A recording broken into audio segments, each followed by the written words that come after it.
Бекболот Ибрагимов 23 миң калкы бар Багыш айыл өкмөтүнөн элдик курултайга шайланган 2 делегаттын бири. 9 талапкердин арасынан тандап, аймактын көйгөйүн жеткирет деген элдин ишеними чоң жоопкерчилик жүктөдү дейт. Багыш айыл өкмөтүндө мамлекеттик деңгээлде чечиле турган социалдык көйгөйлөр көп. Бекболот Аксакал жергиликтүү эл орчунду деген 3 маселени биринчи элдик курултайга көтөрүп чыгат. 1071 киши болот деп атат. Ошонун ичинен сөз тийеби, биз өзүбүздүн көйгөйүбүздү айта алабызбы деген бир мындай сезимдер бар.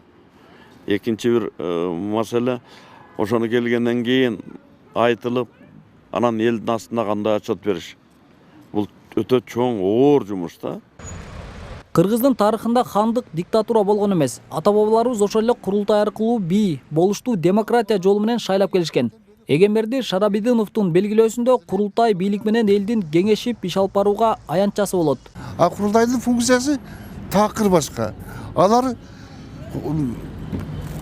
министрликтин, президенттин, жогорку кеңештин туура жагындагы, туура эмес жагындагы айтышка укугу бар. Айтып коет, элдин атынан айтып коет.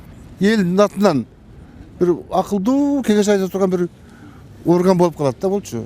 Коомчулуктун пикиринде биринчи элдик курултайга делегатты шайлоодо эл өз тандоосун жасады. Бийлик тараптан тигини же муну тандайсыңар деген көрсөтмө берилген жок. Делегаттар чыныгы элдин өкүлдөрү экени талашсыз дешет. Мамлекеттин тагдырын чечүүдө башка эң чоң маанилүү иштерде курултай чогулуп туруп, эл өз пикирин айтып, анан ошого жараша чечим кабыл алынып, иш жүзүнө аткарылган. Бүгүнкү күндүн курултайы деле эгерде чыныгы элдик болуп өтө турган болсо, сөзсүз пайдасын берет. Тоот жерин айтканда элге жакшылык болуш керек, элдин мүдөөсү аткарылыш керек. Бардыгыбыз эле жакшы тилек, жакшы үмүт менен жашап аткан соң, албетте курултайдан дагы күткөнү чоң. Жалал Абад облусунда 67 айыл өкмөт, 9 шаар бар. 25 ноябрь күнү Борбор калаада өтө турган биринчи элдик курултайга облустан 147 делегат жөнөтүлөт.